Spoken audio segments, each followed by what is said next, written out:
Hello, and thanks as always for tuning into my video blog for polyphonic.org.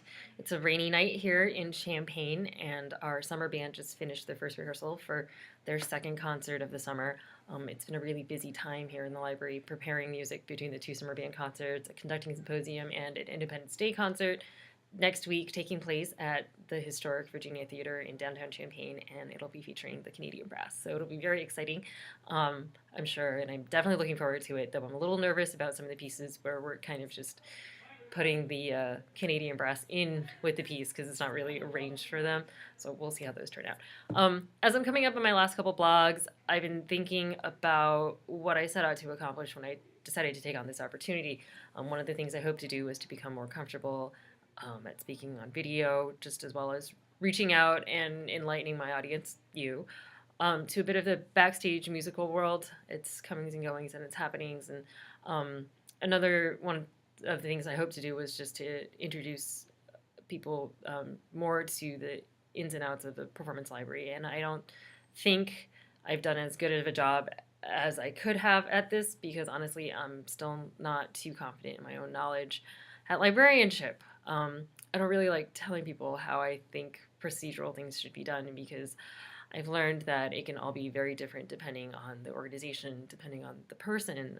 Everyone has different work ethics and styles, and though a lot of them fundamentally line up, what works for one person might not necessarily work for another. And I remember I once did an interview with a pretty well-known symphony orchestra and a pretty well-known librarian, and I said, when they asked me what I was hoping to gain out of this fellowship with the orchestra, I said that, well, I wanted to gain fluency and know what I was doing. And the librarian laughed and said that even he didn't know what he was doing yet. He's very experienced in the field, and so that put a lot of it in perspective for me. That the most effective preparation method for one ensemble might not work for another ensemble, and another professional librarian once told me that it depends all on the music director's rehearsal style. So that's another thing that might contribute to how a person might work in the library. And so I don't want to say that there's one end-all be-all way to do it. At the end of the day, it might take some time for a librarian to figure out what's the best way to prepare for their ensemble. Here I've had to switch between directors a lot, and so each director has their own certain set of expectations, and my library just has to keep up with that and with just these certain personalities that these ensembles have. Some of them the members are more prone to losing music, perhaps, and some of them might have just less needs than others. So this is all to say that there are a lot of people out there who are much more knowledgeable and more experienced in music preparation than I am. Unfortunately for all of us, they've written a few books on the subject. So for today's blog, I wanted to talk a little bit about some books on performance librarianship that you can read more about what happens in a performance library and maybe find ideas of your own on how to prepare music. Because while at heart performance librarianship is about preparing music, there's a lot more to it, such as attitudes that might work better than others in this kind of working environment, how to be part of an arts organization, how to be a presence outside of the library in order to ensure that your needs are recognized while you're trying to meet everyone else's needs, and all manner of things along those lines. And since there's no formal degree program and only a handful of periodic classes about performance librarianship, as well as internships that I talked about in an earlier blog or little summer fellowships. These books are some of the best glimpses a person can get into our lovely little world. I provided links to these books in the description of this video if you're interested in learning more about them, because unfortunately I still haven't figured out how to edit pictures into videos, and half these books are not here or on loan to people. So I'm sorry I didn't prepare as well as I could have here, ironically. The first and foremost book I recommend on performance librarianship is Russ Gersberger's Manual for the Performance Library, which is published by the Music Librarians Association. It's a rather practical book which describes the inner workings of a performance library, including how to acquire music, how to process and catalog music, and then even a bit on like paper binding techniques and styles. Has a bit of terminology in the back and glossary, and it's pretty short and straightforward, which is more or less why I recommend this one first. I just hold that book in a very dear place in my heart because it just kind of it's just so practical, and it really gets down to business.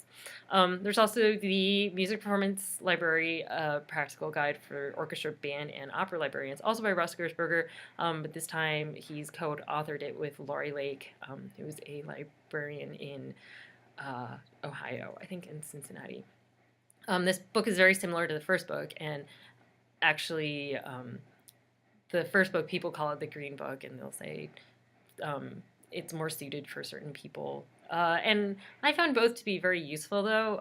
The second book, the Music Performance Library, is a bit more of a guide, as the title suggests. It provides some step-by-step directions for different library and preparation tasks, and also a few practical hints on just how to be when you're in that position, when you're placed in the position of being a librarian, perhaps, or if you're new to it. So I think it's a great book for anyone that finds themselves having to do librarian responsibilities with little or no background in either librarianship or even music performance, because it just really lays out what to do.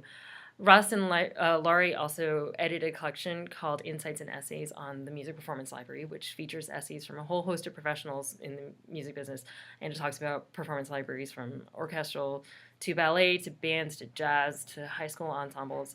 There are perspectives from conductors and copyists and publishers, and it's kind of a great comprehensive resource for how librarians fit into the greater scheme of a performing arts organization and even the arts in general. I find myself returning to this book when I kind of lose sight of what I'm doing because I've gotten too caught up in the nitty-gritty day-to-day stuff. And it's just kind of a nice reminder of what performance librarians want to and are capable of achieving from and in our positions. And then there's a book that has been jokingly called our Bible, and if anyone has a birthday coming up or wants to make an early Christmas request, ask for this book because it's kind of pricey, but it's really something. It's called Orchestral Music by David Daniels, and it's an absolutely incredible book, which isn't directly about librarianship, but what it has are small descriptions of just about any orchestral piece you can name, such as its instrumentation, its additions, its publishers, and maybe any weird little peculiarities that exist within the piece. It also has some great appendices with timings and composer anniversaries and instrumentations, which can be very useful in programming. This information is also kept online at orchestralmusic.com. There's the link, which is updated periodically, and it's a subscription service, but again, it's really worth it if you're constantly researching new works, or researching works in general, or if you're often programming works and trying to find a program.